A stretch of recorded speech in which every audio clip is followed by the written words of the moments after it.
नमस्कार, एक बार फिर से स्वागत करती हूँ आपका मेरे चैनल शैलजा टीचर्स पे। तो आज हम करेंगे मनुष्यता, मैथिली शरण गुप्त जी द्वारा लिखी हुई कविता, जिसमें परोपकार, सद्भावना, इनके वैल्यूज को अच्छी तरह से समझाया गया है। तो अब हम शुरू करते हैं आज का वीडियो।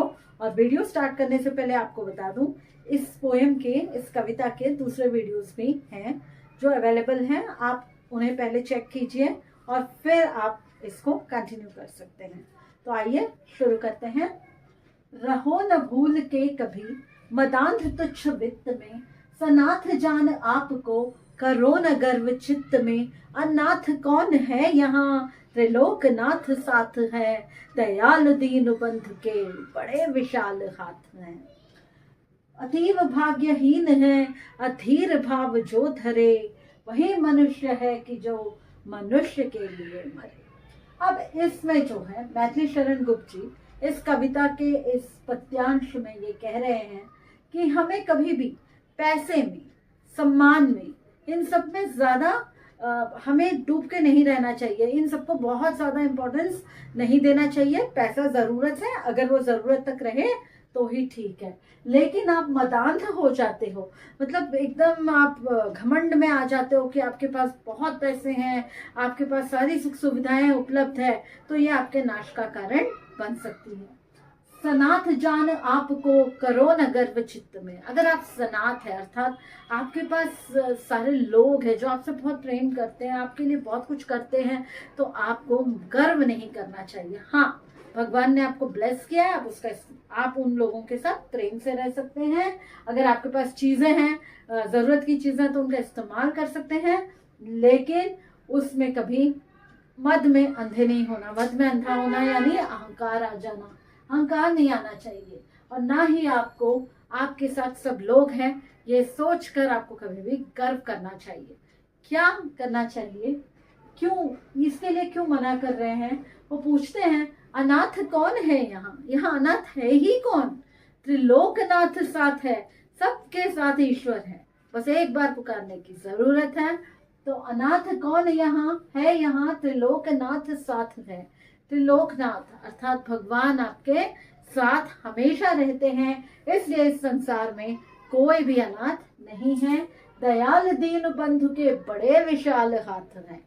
जो दीन बंधु अर्थात जो दीनों पर कृपा करने वाले ईश्वर है, उनके हाथ बड़े विशाल है, बस उन्हें पुकारने की जरूरत है। हमारे पास बहुत सारे एग्जाम्पल्स है जब ईश्वर ने 1 मिनट में प्रकट होकर जो मुसीबत है उसे दूर कर दी। जैसे द्रौपदी की एग्जाम्पल आप ले सकते हैं, जब चीरहरण के समय दुशासन उनका अपमान कर रहा था, उस समय श्री कृष्ण ने ही उन्हें बचाया था। उसी तरह आप प्रहलाद जी का जो एग्जाम्पल ले सकते हैं, जब नरसिंह अवतार में आकर भगवान ने उनकी रक्षा की थी।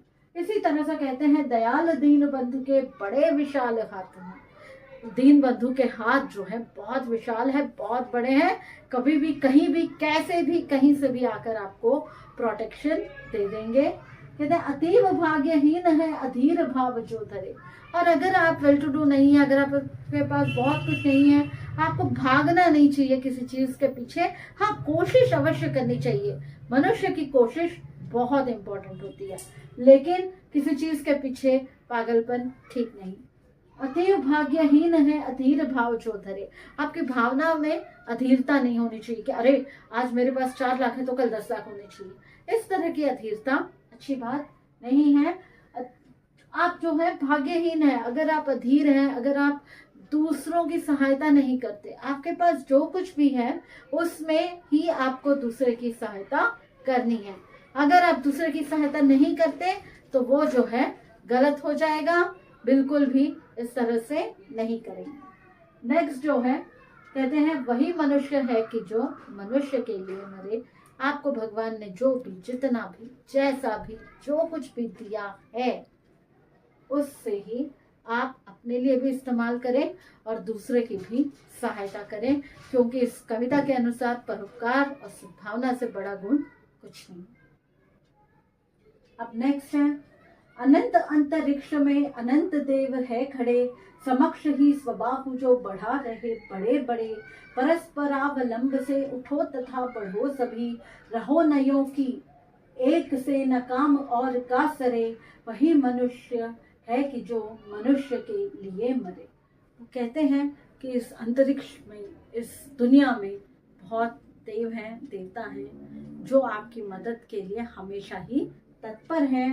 परस्परावलंब से उठो तथा बढ़ो सभी। कहते हैं कि परस्परावलंब से एक दूसरे की मदद करते हुए हमेशा आपको आगे बढ़ना है। ऐसा नहीं कि हमें आगे बढ़ने के लिए किसी और को पीछे खींचने की कोई ज़रूरत नहीं है। कहते हैं एक दूसरे पर अवलंब होकर, एक दूसरे की सहायता करते हुए हम सबको एक साथ आगे बढ़ना है। रहो न यो कि एक से न काम और का सरे। ऐसा नहीं रहना है आपको कि आपके वजह से दूसरे का काम रुक जाए, ऐसा नहीं होना चाहिए। वही मनुष्य है कि जो मनुष्य के लिए मरे। वही मनुष्य है जो दूसरे मनुष्य के लिए कुछ काम, कुछ मदद कर सकता है, परोपकार की भावना रख सकता है। तो यहाँ पर जो है हमारा ये पार्ट खत्म होता है।